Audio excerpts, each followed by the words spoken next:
A very good morning to all of you. I am doctor Ranjita and you all are welcome to study IQ। आज के इस lecture में हम लोग discuss कर रहे हैं MCQs को और MCQs के थ्रू हम रिवाइज कर रहे हैं साइंस। So let's start. अगर आपका कोई स्पेसिफिक सवाल है तो आप मुझे इस ईमेल एड्रेस पर मेल कर सकते हैं। ये मेरा इंस्टाग्राम लिंक है और ये मेरे टेलीग्राम चैनल का लिंक आपको दिया गया है। इस टेलीग्राम चैनल पर आपको मेरे सभी लेक्चर्स के PDF मिल जाएंगे जिनको आप रिविजन पर्पस के लिए डाउनलोड कर सकते हैं। अगर आप चाहते हैं क्लास 6 से लेकर क्लास 12 साइंस NCERT के लेक्चर्स को देखना तो उन सब के लिंक भी आपको इसी टेलीग्राम चैनल पर मिल जाएंगे। इस सेट का पहला सवाल आपकी स्क्रीन पर आपको दिखाई दे रहा है जो कि UPSC द्वारा पूछा गया है 2018 में। तो इस सवाल में पूछा गया था the tendency of a liquid drop to contract and occupy minimum area is due to what. Liquid की एक ड्रॉप जो कि कम से कम जगह को ऑक्यूपाई करने की कोशिश करती है, अपने यहाँ सरफेस एरिया जो होगा उसको कम से कम रखने की कोशिश करती है, उस फिनोमिना को क्या कहते हैं। इसमें ये सवाल पूछा गया है UPSC द्वारा। तो क्या वो फिनोमिना सरफेस टेंशन कहलाता है, क्या वो विस्कोसिटी कहलाता है, या डेंसिटी कहलाता है, या वो वेपर प्रेशर की बात की जा रही है। इसमें आपसे ये पूछा जा रहा है। तो आप बताइए कि वो जो टेंडेंसी है, हर एक लिक्विड की एक ड्रॉप फॉर्मेशन की टेंडेंसी होती है। ड्रॉप की फॉर्म में इसलिए रहना चाहता है लिक्विड ताकि उसका सरफेस एरिया कम से कम हो जाए। तो ये हर एक लिक्विड की एक टेंडेंसी होती है। तो ये क्या होती है? क्या ये डेंसिटी की वजह से हो रहा है, ये विस्कोसिटी है उसकी, या उसकी सरफेस टेंशन है, या वाटर वेपर वेपर प्रेशर की बात हो रही है। तो इसका सही जवाब बताएं आप। ये हमने NCERT सीरीज में डिस्कस किया था। तब मैंने आपको बताया था विस्कोसिटी, डेंसिटी, सरफेस टेंशन, इन सब में क्या डिफरेंस होता है, ये मैंने आपको पढ़ाया था। तो इसका सही जवाब है सरफेस टेंशन। तो सरफेस टेंशन जो होती है ये एक एबिलिटी होती है, प्रॉपर्टी होती है सरफेस ऑफ अ लिक्विड जो अलाउ करती है to resist an external force due to cohesive nature of molecule. जो मॉलिक्यूल्स होते हैं, अगर वाटर की मैं बात करूं, वाटर की एक ड्रॉप होगी, उसमें बहुत सारे मॉलिक्यूल्स होंगे वाटर के, H2O के। तो वो जो H2O के सारे मॉलिक्यूल्स हैं वो एक कोहेजन में रहने की कोशिश करते हैं। उनके कोहेसिव नेचर की वजह से वाटर जो है उसकी टेंडेंसी रहेगी, नॉट ओनली वाटर, किसी भी लिक्विड की टेंडेंसी रहेगी कि वो एक ड्रॉप की फॉर्मेशन में रहेगा। तो वो जो फिनोमिना है इसको सरफेस टेंशन कहा जाता है। तो surface tension is responsible for shape of liquid droplets. Although easily deform droplets of water tend to be pulled in a spherical shape. वैसे तो स्फेरिकल शेप में वो रहने की कोशिश करती है। वो जो आपको ऐसे ड्रॉप की तरह ये दिखाई देती है वो ग्रेविटी की वजह से दिखाई देती है। ग्रेविटी की वजह से वो नीचे की तरफ पुल हो रही है। अदरवाइज वो स्फेरिकल शेप में रहने की कोशिश करती है कोई भी वाटर ड्रॉपलेट। अगर आपको कभी मौका मिलेगा कमल के पत्ते के ऊपर देखने का, लोटस, तो आप देखिएगा वाटर की ड्रॉपलेट जो है गोल गोल उसके ऊपर घूमती रहेगी, बिल्कुल स्फेरिकल नेचर में। तो दिस इज सरफेस टेंशन। सवाल नंबर 2 जो आपको स्क्रीन पर दिखाई दे रहा है वो अगेन UPSC ने 2018 में ही पूछा था। उसमें पूछा गया है when the same note is played on sitar. Sitar की बात हो रही है, बांसुरी की बात हो रही है, और मतलब सितार और बांसुरी दोनों के ऊपर हमने एक ही नोट चलाया, मतलब एक ही कोई म्यूजिकल नोट, ट्यून जो है वो चला दिया। साउंड जो प्रोड्यूस होता है वो अलग होता है। सेम नोट चल रहा है लेकिन अलग तरीके का साउंड निकल रहा है। तो वो जो डिफरेंस है वो किसकी वजह से होता है? क्या वो सिर्फ पिच, लाउडनेस और क्वालिटी तीनों की वजह से होता है कि पिच अलग होती है, लाउडनेस अलग होती है, क्वालिटी अलग होती है, या सिर्फ पिच और लाउडनेस की वजह से होता है, या सिर्फ और सिर्फ क्वालिटी ऑफ साउंड अलग होती है, या सिर्फ और सिर्फ लाउडनेस अलग होती है साउंड की? ये आपसे सवाल पूछा गया था। थोड़ा सा टेक्निकल सवाल है ये सिर्फ वही लोग इसका जवाब देंगे या अटेम्प्ट करने की कोशिश करेंगे जिनको साउंड वेव्स की प्रॉपर्टीज के बारे में पता है। तो अगर आपको साउंड वेव्स की प्रॉपर्टीज के बारे में पता है, एक म्यूजिकल जो नोट है वो आप एक ही नोट प्ले कर रहे हो, अलग अलग इंस्ट्रूमेंट है, एक बांसुरी और एक सितार, एक स्ट्रिंग इंस्ट्रूमेंट है और एक एयर वाला इंस्ट्रूमेंट है, तो दोनों पे आप अलग अलग कर रहे हो, एक ही सेम नोट को प्ले कर रहे हो लेकिन साउंड आपको अलग अलग आ रहा है। तो पिच जो होगी, क्या पिच चेंज हो रही है? पिच नहीं चेंज हो रही है, लाउडनेस नहीं चेंज हो रही है, क्वालिटी जो है ना ये उसकी बात हो रही है, क्योंकि एक स्ट्रिंग इंस्ट्रूमेंट है और एक एयर वाला इंस्ट्रूमेंट है, ब्लो करके बजाने वाला इंस्ट्रूमेंट है। तो इसलिए क्वालिटी जो होगी साउंड की वो अलग अलग होगी।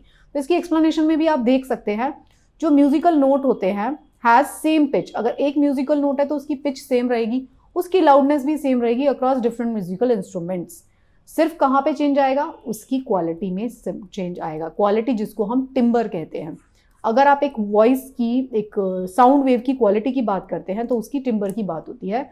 वो साउंड वेव की जो क्वालिटी है, टू साउंड वेव्स जो होती हैं डिफरेंट क्वालिटी की होंगी, उनका टिम्बर डिफरेंट होता है।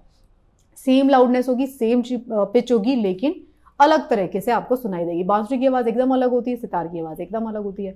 तो जो साउंड क्वालिटी होती है often involve measuring sound and applying various psychoacoustic metrics to the signal. तो अलग अलग तरीके की जो साउंड वेव्स होंगी उनकी क्वालिटी के अकॉर्डिंग उनका टिम्बर अलग अलग होता है, लाउडनेस सेम होती है, पिच सेम होती है, लेकिन क्वालिटी अलग आती है, राइट।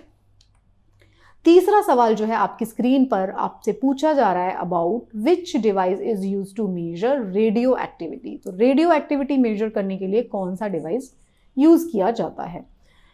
अब आप ये देखिए, इस तरीके के सवालों में जरूरी नहीं है कि आपको ये पता हो कि कौन सा डिवाइस है जिससे रेडियो एक्टिविटी मेजर करते हैं। आपको ऑप्शन जरूर पढ़ना है। आपको ऐसे सवालों को देख के नॉट अटेम्प्टेड नहीं छोड़ना, हमेशा आप उसके ऑप्शंस को चेक करो, अब वो समझ में आएगा। बैरोमीटर रेडियो एक्टिविटी मेजर करता नहीं, प्रेशर मेजर करता ये नहीं हो सकता। हाइग्रोमीटर ह्यूमिडिटी मेजर कर रहा था, ये भी नहीं हो सकता। कैलोरीमीटर कैलोरी मेजर करेगा, रेडियो एक्टिविटी तो नहीं मेजर करेगा। तो क्या बच गया, गेगर मूलर काउंटर, ये कोई एक तरीके का रेडियो एक्टिविटी मेजर करने का इंस्ट्रूमेंट है, यही बच गया। तो यही होगा इसका जवाब, राइट। तो आप ऐसे भी पता लगा सकते हो अगर आपको सीधे तरीके से नहीं पता, यही है इसका जवाब। Geiger counters are commonly used to measure the amount of radioactivity but there are other types of detector they may be used। ये भी यूज होते हैं, कुछ और डिटेक्टर्स होते हैं वो भी यूज होते हैं। तो उसके बारे में रेडियो एक्टिविटी जो मेजर होती है, मेजर्ड इन डिसइंटीग्रेशन पर सेकेंड, मतलब हम उसमें मेजर क्या कर रहे हैं, वो जो एलिमेंट होगा, जो वो पार्टिकल्स होंगे जो भी रेडियो एक्टिव है, वो कितनी तेजी से डिसइंटीग्रेट हो रहे हैं पर सेकेंड के हिसाब से, कितना तेजी से डिसइंटीग्रेशन हो रहा है उन पार्टिकल्स का, वो मेजर किया जा सकता है। Its unit is becquerel. Becquerel BQ जो है बैकेरल इसकी यूनिट होती है। In the honour of the physicist Henri Becquerel जो थे, जिन्होंने इसकी खोज की थी, उनको ऑनर करने के लिए बैकेरल इसकी यूनिट बनाई गई। वो ये मेजर करता है कि कितनी तेजी से वो रेडियो एक्टिव पार्टिकल जो है वो डिसइंटीग्रेट हो रहा है। जो बैरोमीटर, बाकी सारे के सारे जितने भी मीटर हैं, ये इनके बारे में आप ऑलरेडी जानते हैं, you can read that, right. चौथा सवाल जो आपको आपकी स्क्रीन पर दिखाई दे रहा है, इसमें आपसे पूछा जा रहा है what is the working principle of washing machine. तो वॉशिंग मशीन जो है किस प्रिंसिपल पे काम करती है। एनसीईआरटी में भी हमने इसके बारे में पढ़ा था और ये जो सवाल है पहले भी एग्जाम में पूछा जा चुका है। तो वो सेंट्रीफ्यूगल प्रिंसिपल पे काम करती है, सेंट्रीफ्यूगेशन पे काम करती है, म्यूचुअल इंडक्शन पे काम करती है, सेल्फ इंडक्शन पे काम करती है। अब सेंट्रीफ्यूगल और सेंट्रीफ्यूगेशन, अब आप सोचेंगे तो ये एक ही है, बट इन्होंने पूछा है what is the working principle. Working principle पूछा है, तो सेंट्रीफ्यूगल क्या है, सेंट्रीफ्यूगल तो फोर्स है, तो सेंट्रीफ्यूगेशन जो है वो एक वर्किंग प्रिंसिपल का नाम है। तो सेंट्रीफ्यूगेशन इसका आंसर है। सिंपल था, मतलब सेंट्रीफ्यूगल मतलब अवे फ्रॉम द सेंटर, जो गोल गोल घूमेगी तो away from the centre force लगेगा सेंट्रीफ्यूगल, जिसकी वजह से पानी की ड्रॉपलेट्स है वो अवे फ्रॉम द सेंटर, कपड़ों से निकलकर, मतलब कपड़े जो हैं आपके वो सूख जाएंगे। तो सेंट्रीफ्यूगेशन में क्या हो रहा है, गोल गोल घूमेंगे कपड़े, ऐसे ऐसे तेजी से घूमेंगे और अवे फ्रॉम सेंटर फोर्स लगेगी, तो जो उनका जितना भी मॉइस्चर है वो सारा का सारा बाहर निकल के, ये जो यहाँ पे चेंबर बना हुआ होगा आपकी वॉशिंग मशीन के बाहर की तरफ, उसके थ्रू ड्रेन हो जाएगा पाइप से, राइट। ऑप्शन सी, तो सेंट्रीफ्यूगेशन जो है वो प्रिंसिपल का नाम है, वर्किंग प्रिंसिपल। सेंट्रीफ्यूगल जो है वो फोर्स का नाम है। तो कुछ नहीं, ग्रामेटिकल थोड़ा सा ट्विस्ट किया है इसमें क्वेश्चन में। अगला सवाल जो आपको स्क्रीन पर दिखाई दे रहा है वो है सवाल नंबर 5। इसमें आपसे पूछा जा रहा है which of the radio isotope is used in the treatment of blood cancer. Special उन्होंने दे दिया, ट्रीटमेंट ऑफ ब्लड कैंसर की इन्होंने बात की है, बीपीएससी में 2018 में पूछा गया है सवाल है। तो इसमें अलग अलग रेडियो आइसोटोप्स दिखाए गए हैं, आयोडीन 131, सोडियम 24, फॉस्फोरस 32, कोबाल्ट 60, या more than one of the above या नन ऑफ द अबव, ये भी दिया गया है इसमें। तो इसमें आपसे ये पूछा गया था कि कौन सा ल्यूकीमिया को ट्रीट करने के लिए यूज किया जा रहा है। तो इसमें से कुछ जो है रेडियो आइसोटोप हम अलग अलग थेरेपी में यूज करते हैं, लेकिन ब्लड कैंसर में यूज करते हैं या नहीं, इसमें ये आपको जानना जरूरी है। तो इसका जो जवाब है डी है, इसका जवाब कोबाल्ट 60। तो जो कोबाल्ट 60 है वो radio isotope used in the treatment of blood cancer. तो आयोडीन 131 है, ये भी most common type of radio isotope therapy में यूज होता है, बट ल्यूकीमिया के कैंसर को ठीक करने के लिए यूज नहीं हो रहा है। स्ट्रॉन्शियम 89 एंड समैरियम 153 भी हैं, ये भी आइसोटोप जो है ब्लड कैंसर को ठीक करने के लिए यूज किए जाते हैं। और सोडियम जो 24 है ये इलेक्ट्रोलिटिक ट्रेसर है, इसका हम यूज करते हैं इलेक्ट्रोलिटिक ट्रेसर के रूप में, जो कि सोडियम टेक्स पर्सन जो है वो ले लेगा इस वाले सोडियम 24 को, जैसे ही वो जाएगा तो जो sodium 24 is used in nuclear medicine imaging, मतलब जहां जहां पे वो एब्जॉर्ब हुआ होगा जिस बॉडी पार्ट को, फिर हम उसको इमेज जो एमिशन टोपोग्राफी करके देख पाएंगे कहाँ कहाँ पे वो गया। तो नॉन मेडिकल एप्लीकेशंस में भी ये यूज होता है। Radio active form of elemental phosphorus है, it is also used in label DNA and protein. तो यूज ये सारे हो रहे हैं, लेकिन आपसे पूछा गया था स्पेसिफिकली ब्लड कैंसर में कौन सा यूज हो रहा है, तो ब्लड कैंसर में कोबाल्ट 60 यूज होता है इसमें से, राइट।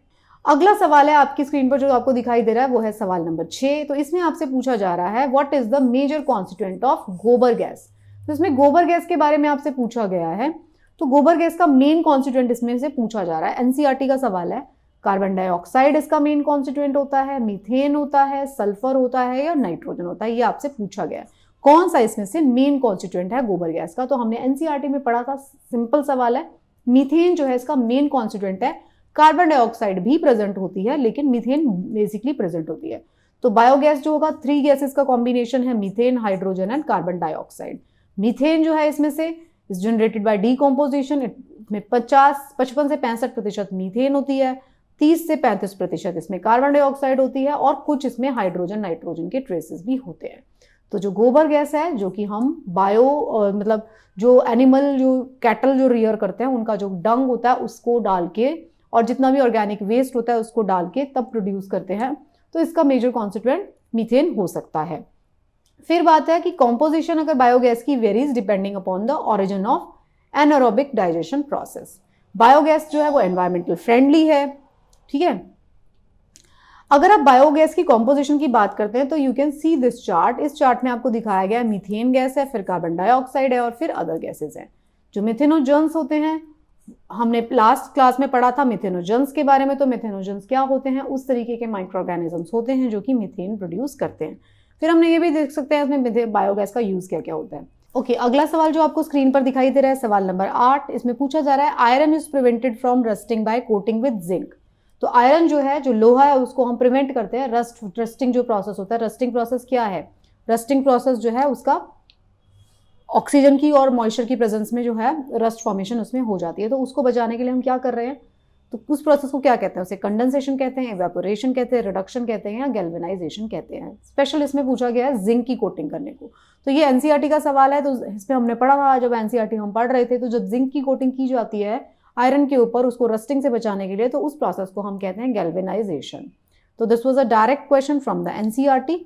तो इसमें हमने देखा था, तो गैल्वेनाइजेशन जो होता है applying zinc coating to a more noble metal. जो कोई ऐसा मेटल होगा, पॉपुलरली स्टील और आयरन, उसके ऊपर जिंक की कोटिंग कर दी जाएगी ताकि वो जो मेटल है जो अंदर है जैसे आयरन या स्टील, वो डायरेक्ट एनवायरनमेंट के कांटेक्ट में ना आए और उसमें रस्टिंग प्रोसेस स्टार्ट ना हो। जो जिंक ऑक्साइड्स है, ओके, तो जो रीजन है कि जिंक को क्यों कोट किया जाता है इन मेटल्स के ऊपर, तो उसका कारण ये होता है कि जिंक जो है, ऑक्सीजन और जो एसिड्स होंगे वो जिंक के साथ रिएक्ट करेंगे इंस्टेड ऑफ जो उसके नीचे मेटल है, तो वो उसके साथ रिएक्ट नहीं करेंगे, वो जिंक के साथ रिएक्ट करेंगे। तो इसलिए इनको हम जिंक को कोट किया जाता है। अगला सवाल जो है आपकी स्क्रीन पर आपको दिखाई दे रहा है, उसमें ऐसे पूछा जा रहा है name the instrument which uses sound waves to measure the depth of oceans. Sound wave जो यूज करके डेप्थ ऑफ ओशन को हम नापते हैं, उस इंस्ट्रूमेंट को हम क्या कहते हैं। एनसीईआरटी का सवाल है, बहुत आसान सवाल। तो इसका जवाब या तो रेडार है, सोनार है, एमीटर है या डायनेमोमीटर है। तो इसमें क्या है, तो सोनार जो होता है, सोनार इज एन इंस्ट्रूमेंट जिसको हम यूज करते हैं। तो सोनार का मतलब क्या है, साउंड नेविगेशन एंड रेंजिंग। तो साउंड वेव्स को हम यूज करते हैं नापने के लिए कि कितनी गहराई है। साउंड वेव्स जो है वो नीचे तक जाती हैं और जो फ्लोर होगा उससे टकरा के वापस आती हैं। Sound detects the object by emitting ultrasonic waves into the sea and detect the reflected echo. अलग अलग जगह से इको वापस आएगी टकरा टकरा के। तो जो इको हम सुनाई देगी, हम उससे पता लगाएंगे कि कितनी दूर तक वो साउंड गई थी और कहाँ से टकरा के वापस आई है। आखिरी सवाल जो है इस सेट का वो आपको दिखाई दे रहा है स्क्रीन पर। उसमें आपसे पूछा जा रहा है consider the following oxides of hydrogen, oxides of nitrogen, oxides of sulphur. इनमें से कौन जो है एसिड रेन कॉज करता है। देखिए एसिड रेन जो है वो बहुत ही ज़्यादा फेवरेट टॉपिक है सारे एग्जामिनर्स का। तो उसको घुमा फिरा के अलग अलग उसके केमिकल कॉम्पोजिशन क्या क्या यूज होता है वो सब घुमा के पूछा जाता है कि एसिड रेन कौन करता है कॉज। तो इसमें आप बताइए, ऑक्साइड्स ऑफ हाइड्रोजन कॉज करते हैं, ऑक्साइड्स ऑफ नाइट्रोजन करते हैं, ऑक्साइड्स ऑफ सल्फर करते हैं, क्या इसमें सही जवाब है। तो आपने पढ़ा है सल्फर, सल्फ्यूरिक एसिड और ऑक्साइड ऑफ नाइट्रोजन जो है वो दोनों कॉज करते हैं। क्या 1 2 3 भी हो सकता है इसका जवाब? नहीं, तो सी इसका आंसर है 2 and 3 ओनली। तो एसिड रेन जो होती है और acid deposition is a broad term that includes any form of precipitation with acidic components such as sulfuric and nitric acid that falls onto the ground from atmosphere in wet or dry forms. The this can include rain, snow, fog, hello और even dust. तो इस सब में ये होता है। तो acid rain जो होती है उसमें सल्फर ऑक्साइड्स होते हैं, मेनली नाइट्रोजन ऑक्साइड्स होते हैं जो एयर में रिलीज होते हैं पॉल्यूटेंट की तरह, और वो वाटर के साथ रिएक्ट करके एसिड फॉर्म करके एसिड फॉर्म रेन के फॉर्म में आते हैं। एसिड रेन को हमने बहुत इलेबोरेटली डिस्कस किया था जब हम एनसीईआरटी पढ़ रहे थे, तो अगर आप उसके बारे में डिटेल जानना चाहते हैं तो आप वहाँ से पढ़ सकते हैं। ये एसिड रेन किस तरीके से हो रही है, देखिए H2SO4 HNO3 ये बन जाता है, उसकी वजह से एसिड फॉर्मेशन हो जाती है, तो इसमें ऑक्साइड्स ऑफ हाइड्रोजन नहीं आएगा। So thank you so much, आपने कुछ क्वेश्चंस को सॉल्व किया और हमने उसके एक्सप्लेनेशन को भी समझने की कोशिश किया। तो आई होप आपको ये सारे क्वेश्चन समझ में आए होंगे और आपकी काफ़ी ज़्यादा लर्निंग हुई होगी। So thank you so much, पढ़ते रहिए and best of luck for your preparation.